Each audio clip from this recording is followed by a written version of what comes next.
Assalamualaikum.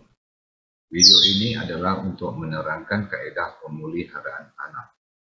Terdapat 6 kaedah pemeliharaan tanah yang diamalkan di negara kita. Yang pertama adalah pertanian pemeliharaan tanah. Yang kedua, pertanian teoris. Yang ketiga, pertanian kontur. Yang keempat, membuat sungkupan. Yang kelima, mengekalkan pH tanah. Dan yang terakhir sekali adalah penghutanan semula.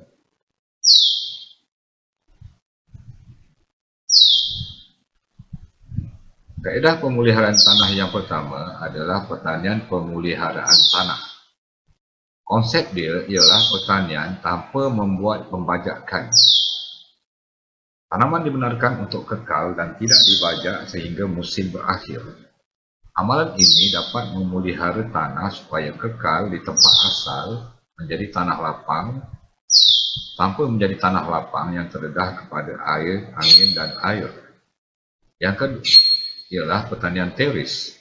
Pertanian teris ini menggunakan topografi tanah untuk memperlahankan aliran air melalui satu siri teris. Pertanian teris ini dibuat di kawasan lereng-lereng bukit. Tanaman utama yang biasanya ditanam menggunakan kaedah ini adalah kelapa sawit dan getah. Kaedah yang ketiga adalah pertanian kontur. Pertanian kontur ini mempunyai banyak persamaan dengan pertanian teris. Pertanian kontur dilakukan untuk kawasan-kawasan di lereng-lereng bukit.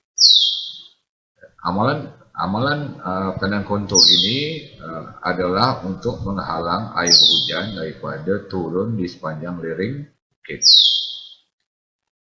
Pertanian kontur ini popular diamalkan di negara kita memandangkan keadaan topografi di kebanyakan tempat adalah kawasan tanah pamah beralun yang mempunyai bukit-bukit kecil.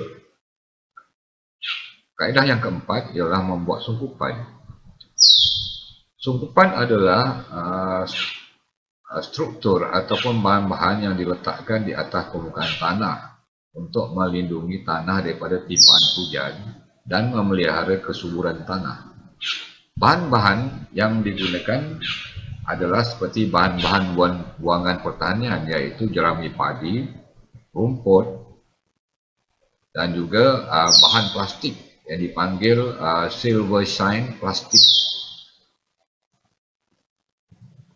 Kaedah yang kelima ialah penghutanan semula.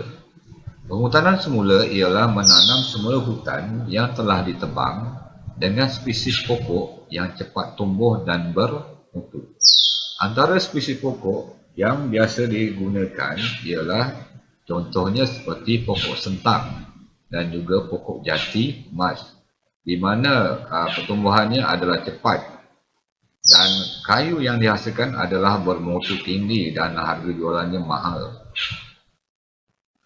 Kaedah ini merupakan penyelesaian jangka panjang kepada masalah hakisan tanah.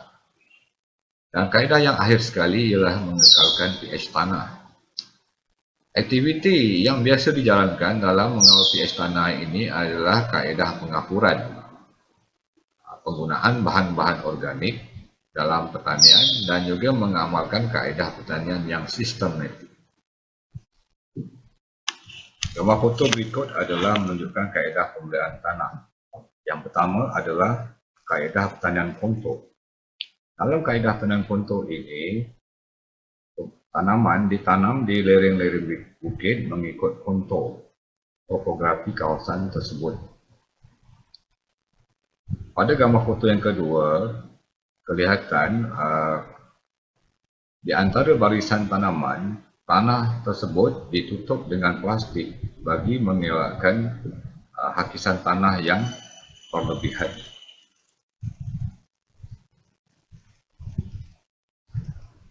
Kaedah yang kedua pula, gambar foto yang kedua pula adalah gambar foto yang menunjukkan aktiviti pertanian teris.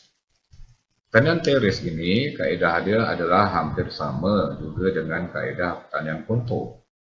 Bezanya ialah pada pertanian teris, lereng-lereng bukit ditarah untuk dijadikan tapak penanaman mengikut kontur topografi tanah tersebut. Di negara kita, kebanyakan tanahnya adalah berbukit-bukit ataupun boleh juga disebut sebagai tanah pamah yang beralun. Tidak semua kawasan tanian adalah merupakan tanah datar. Di kawasan-kawasan yang berbukit, kaedah teres ini sangat popular dilakukan, terutamanya untuk penanaman kelapa sawit dan getah. Kaedah penggunaan tanah yang berikutnya adalah pengapuran tanah.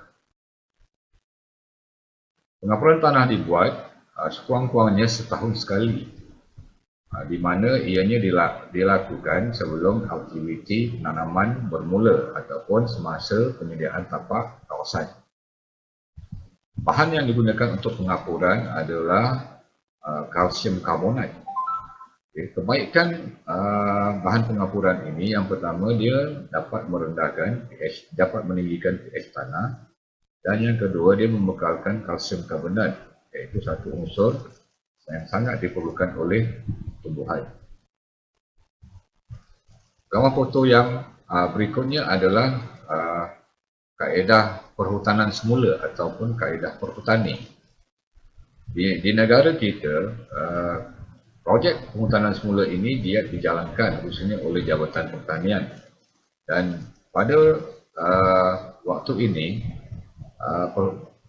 projek perhutanan ini diprogramkan untuk merangsang kegiatan ekopelancongan.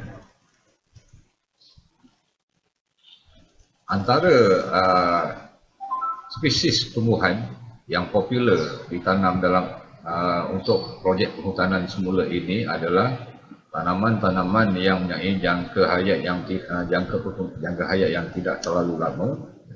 Tumbuhan ini dia cepat membesar dan dia menghasilkan kayu-kayu yang bernilai tinggi. Antara contoh spesies tumbuhan yang digunakan ialah yang pertama pokok sentang, yang kedua gaharu, dan yang ketiga pokok daun dan pokok jati emas.